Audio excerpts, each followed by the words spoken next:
This is James Taylor, and you're listening to The Creative Life. The Creative Life podcast is a show created for you, the creative. If you're looking for inspiration, motivation, and advice while at home, at work, or on your daily commute, then this show is for you. Each episode brings you a successful creative, whether that's a musician, writer, artist, designer, performer, educator, or creative entrepreneur. They share their journey, their successes, their failures, their creative process, their insights, and much, much more. In this episode of The Creative Life, I talk with award-winning singer, songwriter, and social activist Maya Azucena. We talk about the impact of September 11th on her music, being an advocate for art as power, the importance of team and having a team around you as a creative person, and finally prioritizing your creative work. Enjoy the episode. Hey, it's James Taylor here, and I'm really honored today to have a wonderful artist, Maya Azucena, and she is an award-winning singer, songwriter, and social activist. Brooklyn-based Maya describes herself as sounding like The Roots, if fronted by a singer with 4 octaves, or a female Bruno Mars. And Billboard, The Washington Post, and The Village Voice have all praised her mesmerizing stage shows. As a music artist, she has collaborated with Marcus Miller, Eminem, Roberta Flack, and Vernon Reid, to name just a few. While as a social activist, Maya campaigns on the issues of domestic violence, empowering women, and sustainability. So, Maya, welcome to the show. Well, I'm so thankful to be here. Thank you for that beautiful introduction. It's actually true. Usually when someone talks about you, say, don't believe a word of it, but you can believe a word of it. It's all true. You've heard it here first. It's all true. So share with our listeners, what's going on in your world just now? Well, I am thankful to be in one place for a few moments because I've done quite a lot of traveling over the last 12 to 15 months. And right now I am just about done with a new album that's taken approximately 2 years to create, and pretty excited to be able to bring the first single to the world on March 15th. So that's what's heavy on my mind at the moment. It's finally a moment where I can, reveal all of this hard work that's been going on off the radar. It's funny, when the process of actually creating a recording, it takes so long often that when you finally get to that final that final part, it can sometimes feel almost like a little bit of a letdown, something, because you've done all this work and it's like, okay, and you've built up for something, but it's taken such a long time to kind of finally get there. But you must be kind of very proud to have got to this point now and almost ready to share it with the world. Yes, I am. I'm feeling proud.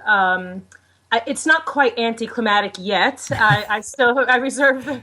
I'm going to wait on that one because I do feel like this is a great step forward from previous works of mine, and the first listens and kind of private listening parties that I've been able to give to people that I respect has gained really great reaction. So for me, I do still feel a really, hopeful, optimistic, attitude about it, bringing it out. And yeah, so fantastic. The first song that will be released is called Favorite Song. And where let's take us back here. Where did you first learn your kind of craft as a singer and as a songwriter?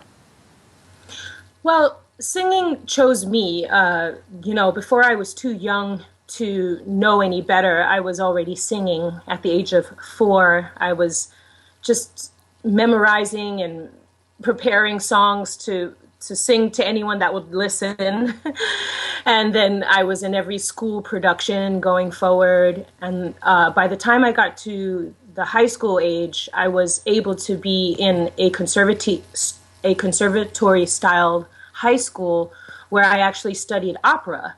And in that time, my technique could meet the natural talent and sort of become a skill. But becoming a professional singer under my own name, I've been doing that for about 10 years. And at what point did you go from where you were singing just purely for pleasure to actually thinking, this is what I want to do, this is what I want my life to be about? There was never any question about whether or not I would be an artist. I do talk to young people a lot, and I often meet young people who are saying, I don't know what I want to do. I don't know. I never had an I don't know. I think the clarification was more that music, of the arts that I was attracted to, that music was its own career with its own set of contacts, with its own path to nurture. Whereas, if I wanted to do acting, that would be a totally different set of contacts, totally different, resume to develop. So to determine that music was my calling, I should say, it happened a few years after high school. But I think a more pivotal moment for me was when I realized that music was my superpower.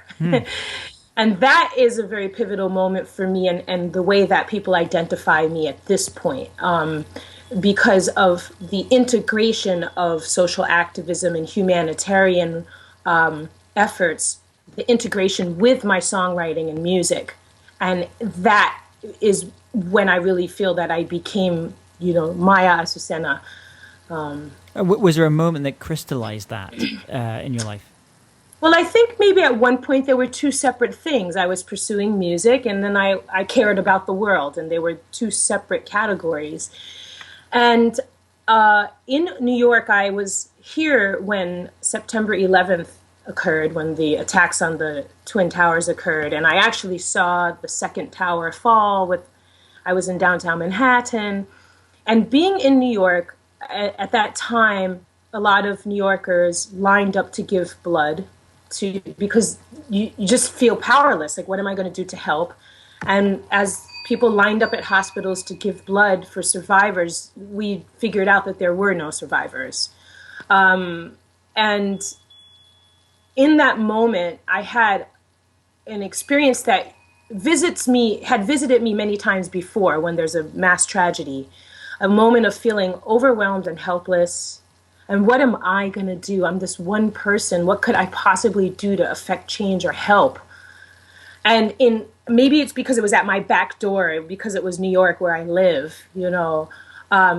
I had this overwhelming rush that come over me that was like, I have to sing, I have to sing, I have to sing, I have to get out there and sing. And it was like identifying clearly that the only thing I had access to was this gift, and that's the thing I could use. And from that point forward, I started to apply it consciously. I would sing at any benefit that would have me, any humanitarian cause that needed the service of music. I was there. And then my writing would reflect my observations of the world and sort of motivate people in these outreaches. And so I think that was the really strong turning point for me, to where I realized that music is my superpower and my way to contribute to the world. When these terrible things happen in the world, whether it's something like that, I was in New Orleans just last week, and the terrible things that happened there a couple of years ago as well. What role do you think that music plays in helping people kind of come to terms with what's happened and heal and think about it? Where do you see music kind of fitting into that? Well, I call myself an advocate for art as power. I am an advocate for art as power. I truly believe that music has the ability to unite people around issues. I think that it's an entrance point to conversation. I think it's a tool that brings people into a room who may be from completely polar opposite, classes or parties or mentalities, and yet music is a common ground that brings the humanity to the issue. My belief is that artists are the purveyors of these missions. I'll give you an example. I was in Tanzania a couple of years ago. I was invited there by the U.S. Embassy, and I was doing a musical tour, but I was also invited to do some public speaking. Because of my women's work, I was invited for Women's Day to participate in this gathering of lawyers and feminist leaders and head of AIDS research and these feminist activists in Tanzania. And when I arrived, I realized I was to be the keynote speaker, which they did not tell me in advance, mind you. But what I said to the crowd was, we are in a room full of people that agree. We're all here to represent different missions for social activism and human rights. We're in a room that agrees, but we all want our mission to reach those that are on the fence and those that are on the other side of the fence and those that are ignorant. And music is your way to bridge that gap. That is the way. And I truly believe that, and I've seen it in action. And obviously in the US, there's a kind of a long history of that type of arts diplomacy going on. I think going way back to like the 50s when people like Dave Brubeck on the jazz side kind of came on, and I was speaking to someone the other day who does it, actually does a lot of stuff with the State Department in terms of hip-hop diplomacy around the world. Right. So when you go and play to these audiences where, so you may have people in the room who kind of get it or partly get it, but how do you kind of go to that next stage? Or is that your role as the person there, or is your role really to empower the people that are in that room to then go out into their communities and change things, whether it's on empowering women or sustainability or domestic violence or whatever the thing may be? Yeah, it's both of the things that you just asked me. So for myself, I truly believe that my role is not to fix every problem. My role is to remind people of their own power to affect change. It's to light the fire within everyone that hears the music so that they feel that they are activated.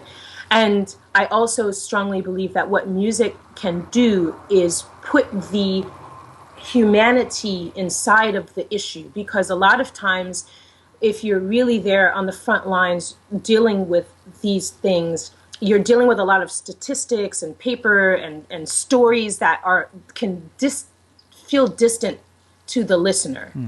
And what music can do is, instead of telling you that 1 in 4 women will be abused, beaten or raped in her lifetime, instead of telling you that, you hear a song that makes you feel like that could have been you or could have been your daughter.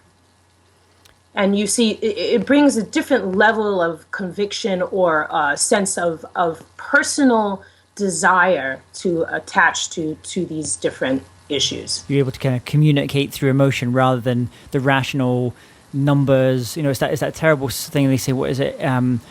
After a certain number, it's a statistic. Over 3 is a statistic. Whereas exactly. Under that, and you kind of lose sense of the humanity in what's kind of going on a lot of the time. And we need both, because where would we be in terms of building towards solutions if we didn't have statistics to look at? But you if you omit the humanity, you lose those people on the other side of the fence that don't know how to get involved and don't feel a connection to the issue. So I'm wondering about the kind of juxtaposition of the work that you're doing out in the world, where you're traveling and you're in communities and you're doing stuff that really has I was going to say a kind of a higher purpose or a larger kind of purpose, and you're impacting people in that way, to when you're coming back and doing things which you would class as in the kind of traditional music industry, right, which has another way of looking at things, and where things are much more packaged. And so how do you navigate between those, what seem like two very different worlds? I do navigate between the two because I am a full-time real, artist that has, pop, music that can appeal to the mainstream. And the way I navigate is I try to think of my, let's just say if I'm performing, I try to think of the listener as not a business card, not what they can do for me or not their title, but more so that we each have our own issues with survival and life. We've all been hurt, felt betrayal. We've all experienced difficult times. And I try to communicate on that level with people. And I realize that takes away the differences and brings me closer to what we have in common. But more like on the, how do I navigate between the two worlds? it's, I don't know. I mean, it's just subtle differences. It's like a DJ, knows how to read a crowd. So a DJ doesn't just come with a playlist pre-planned and just play it from song number 1 to song number 10. They come and they read their crowd, and in the conversation with the crowd, and it's like an energetic conversation. You feel the energy of the crowd. In that crowd, you make a choice on this would be the next great song to put up. So the reason I say all of that is when I'm dealing with industry people, I may have to package what I'm saying slightly differently in order to connect with that crowd. But it's really just changing the order of the material, not necessarily changing who I am. And could you tell us about a time in your life and this journey you've had where you've worked on a project, creative project, you've given it your heart and your soul, but for whatever reason it didn't work out like you'd maybe hoped? And more importantly, what were the lessons that you took away from that experience? Okay. A creative project that didn't turn out as I had hoped.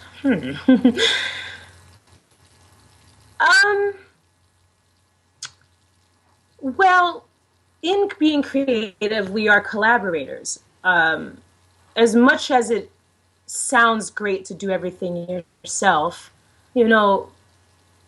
great success or greatness in general, doesn't happen in a vacuum. You require a team, you require, skill sets that complement your skill sets, this type of a thing. So I think a couple of issues maybe that I've had is, one, trying to do too much myself, and having to come to terms with my limitations. Now, of course, doing things by myself also stretched me. And so I learned, I learned from it because it stretched me to maybe take on tasks that I had no business, bothering with. but that made me a student, and that made me aware of what it takes, and sort of have maybe a greater respect for what I don't know. But at the same time, I think I've learned through time that, we have to accept our limitations, and we also have to accept our greatness, and know which is which. And if you are incapable of completing a task at the level that it is required to be completed, you need team players to come and be a part of what you're creating in order to bring the vision to fruition. Yeah. And that's, I think, is something that I've learned and have always been trying to find balance with. And you mentioned, at the start, that insight of seeing that your life as an artist, and also your life as just a humanitarian, someone who wants to do good in the world, kind of coming together. Have there been other kind of insights or light bulb moments in your life and your creative journey where you've said, okay, I need to be taking this direction with what I'm doing. I need to be making this decision at this point? Okay. You know what? Just because I want to make sure I understand the question, would you reframe it a little, or just state it again? Yeah, sure. So, I mean, you mentioned just at the start, at the top of the show, where those two paths that you've had as a music artist and as someone who is a social activist as well, they kind of came together, and right. And so that was a kind of a bit of a turning point for you.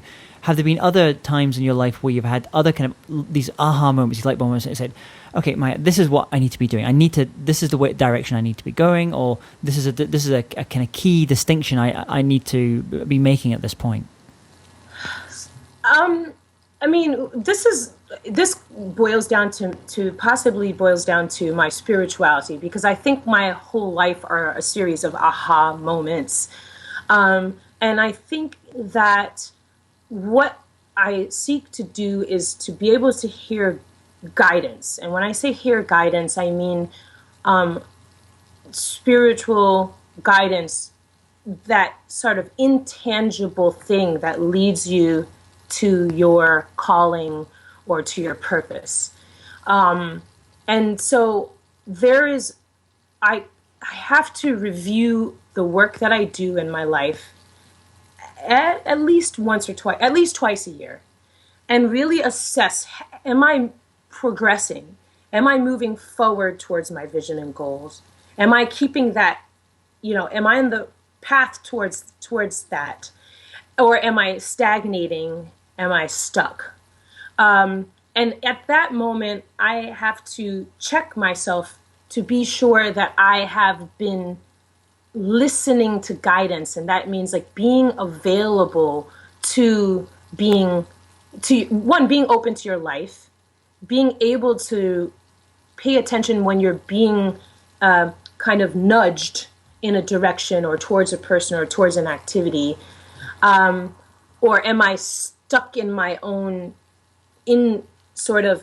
inflexible idea of the way that everything's supposed to be and stagnating? So I hope that's not too esoteric. No, it's kind of listening to that voice as they are just making room for it, I suppose. Right. I mean, we, especially as artists, are very sensitive. We can feel, other people's pain and energy, and we're highly sensitized, which I think is why when a lot of writers, for example, have so much pain because they're very highly sensitized.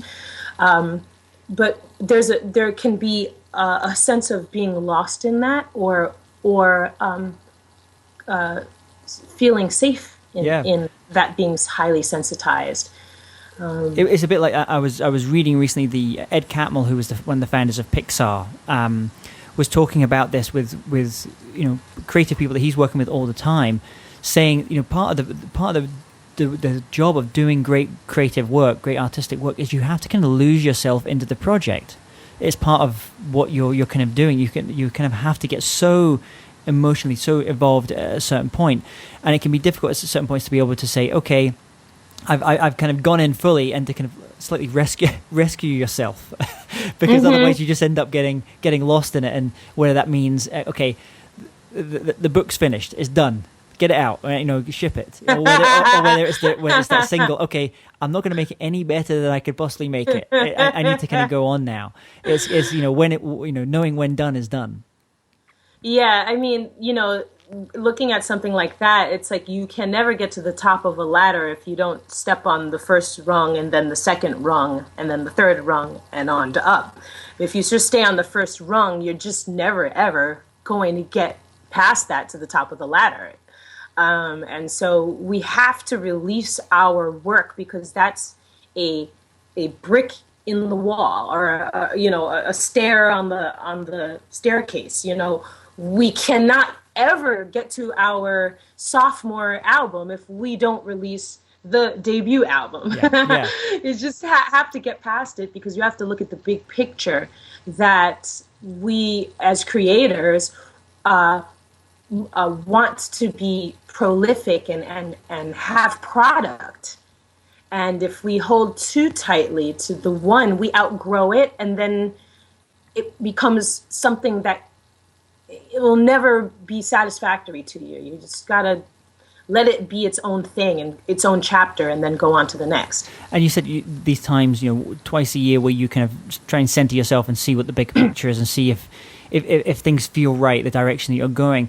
But what happens, when an artist is starting, they'll go for any opportunity that's coming. So, okay, they just need to jump it because there's not that many opportunities. But when someone like yourself, who gets more success as time goes on, where you have this abundance of this embarrassment of riches, where you have these different opportunities coming your way all the time, how do you decide which ones to pursue and which ones to politely decline? Is there a guiding place for that? There's a few things. One, timing is important. I have an idea that I share with people. You have to create a list of priorities of the things you're trying to achieve. For me, I'm painfully multitask. I'm a multitasker and an overachiever, which means I'm always trying to do too much at the same time. So what has helped me, because by wanting to do too much at the same time, I feel like I should be saying yes to every single thing. And that's unproductive. So what you have to do is you have to create a list of priorities, however many they may be. It's like one day I want to write a book, but one day I want to buy a house, or one day, whatever your list of priorities are, your, let's say, career priorities, and put them in order. You have to have a 1, 2, and a 3. And then that helps you to decide when things come in, is this serving my number one priority?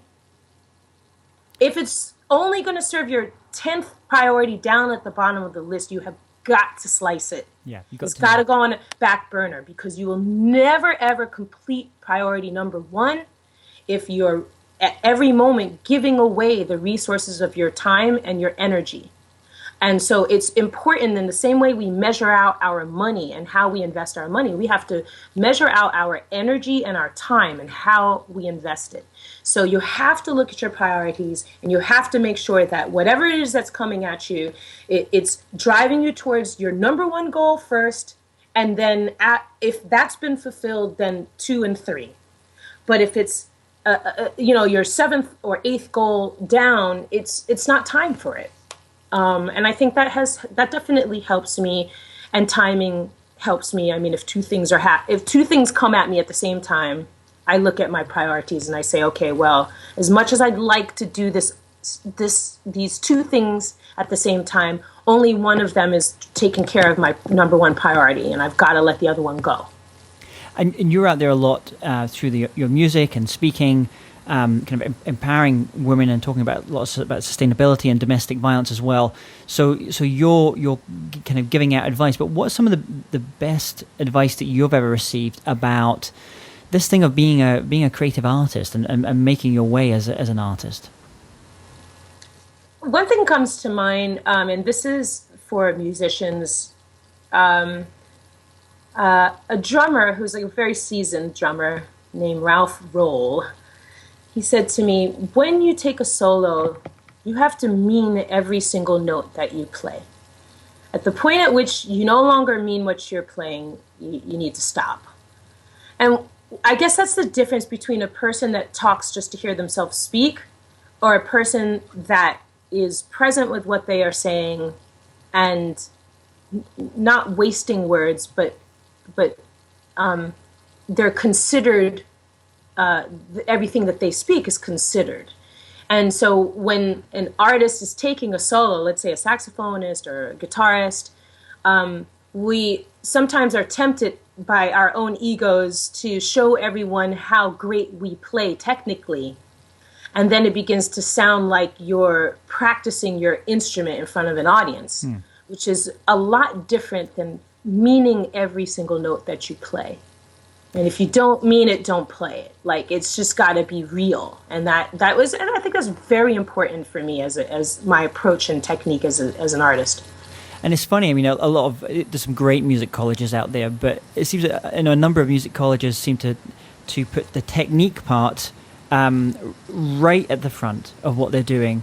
And as a result, this idea of actually serving the song, serving the songwriter or this going on lyric kind of gets pushed further down because someone just wants to show off what their chops are as a singer or as a musician as well. So it sounds to me like what you're saying there is being quite present in the moment to know what you're trying to do with whatever you're playing or whatever you're singing. I will say something. You look at all the greats. I mean, if you were to take all the greats that you could possibly think of, they're unique, one of a kind. You recognize them even when somebody doesn't tell you, who's up next. If you hear it on the radio, you know whose voice it is or whose guitar playing it is. All the greats. And of all the greats, you will notice that a number of them may not be technically great, like technically proficient, yet they have something about them that is so believable and connects with you. Yeah. And that is the thing that makes them great. I mean, look at a Bob Dylan, who is considered probably the number one songwriter of all history or something. And have you ever heard Bob Dylan sing in tune? I mean, but it didn't matter because it was Bob Dylan, and what he was saying is exactly how he meant it and how he felt it. Yeah, he had something to say. and versus, someone who may be technically perfect and entirely technically perfect and entirely forgettable. I don't want to be forgettable. I would like to have my technique in place because I believe in the skill of music and vocalizing. But at the same time, I mean, why does Billie Holiday move me? Yeah. Billie Holiday had something that was very connected, and it's her soul. I'm hearing her soul. I'm not hearing technical perfection at every moment. And if you could, we're talking about music, if you could recommend one record or book to our listeners that you think they should check out. And a lot of our listeners, we have a lot of musicians, but we also have a lot of people who are writers and designers and photographers and entrepreneurs as well. If there's something that's maybe a little bit unusual that you think they're worth checking out, a book or a record, what would they be? Let me think about this for a second. You know what I'm reading right now that I'm enjoying? I'm reading this book, The Tipping Point. Yeah, Matthew Bagwell. Yeah, I'm reading it. I'm enjoying it because it's really cool to analyze and compare the philosophies of what makes a product or what makes anything catch on, and he does it even from how does a disease spread to how does a message spread. And I'm currently reading it, so maybe I'll just put that out there as one I can recommend for now. But I think it reviews it from all these different perspectives, and I think it's really, it's exciting to me. And I think that anyone who is working for themselves and who is a creator who desires to have their work be in the market sold, that they should read this book. It gives some really great comparisons and philosophical analysis on what makes it catch on, what makes it stick, what makes it spread, it poises you for success, I think. But it's done in a very interesting way. And is there a record? And I'm conscious whenever I ask musicians this question, it's always a very, very difficult one. So sometimes I'll say, is there a record that you've gifted more often to other people as well? Do you know how hard that is? It's like asking me, which of your children?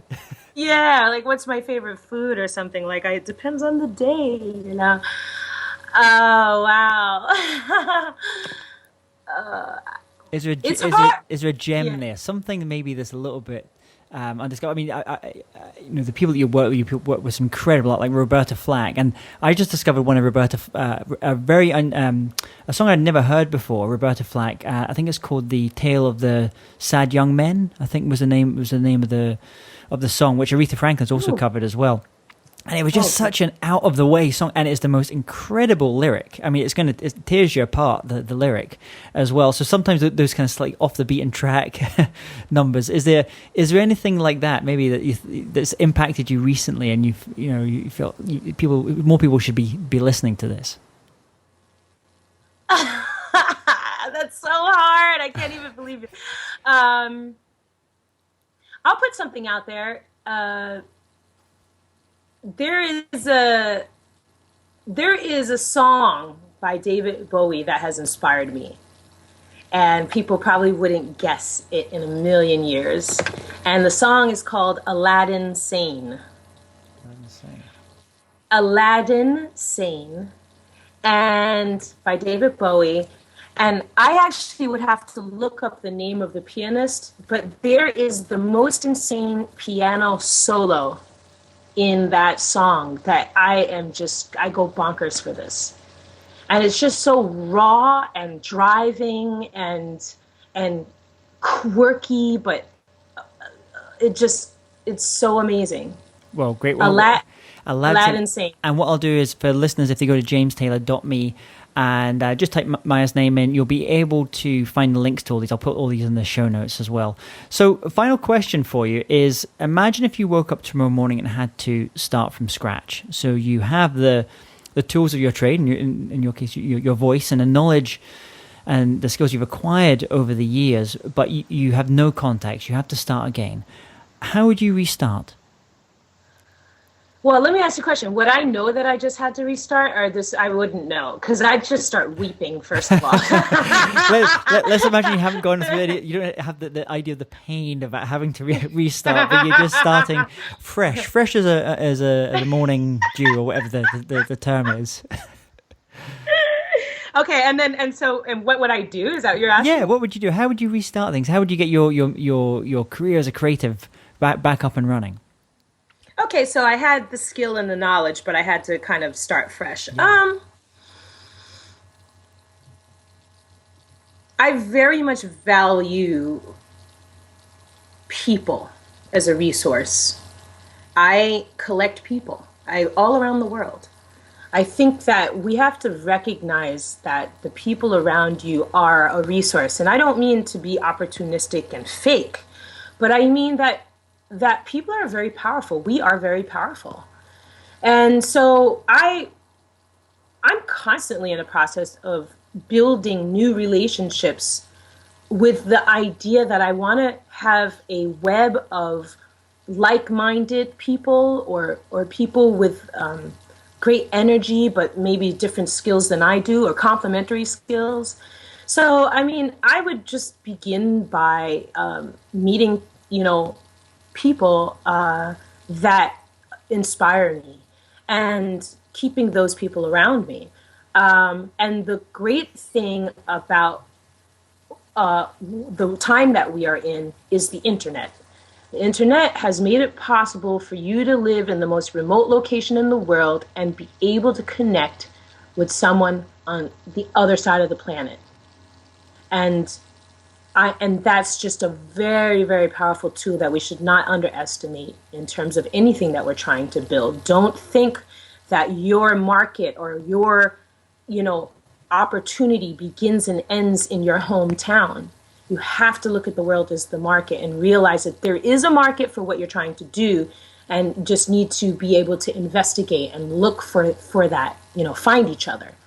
So I'd say that's pretty much what I would do. I'd just be driven towards people that, and I also have a saying, throw yourself in the way of inspiration. Go towards things that I know will inspire me and be around that so that it can ignite, things in me. Well, Maya, thank you so much for coming on the show. And finally, share the best ways that listeners can connect with you, find out about the new record and all the other projects you've got happening. Hello, everybody. So once again, I am Maya Azucena. And so you're going to want to spell MayaAzucena.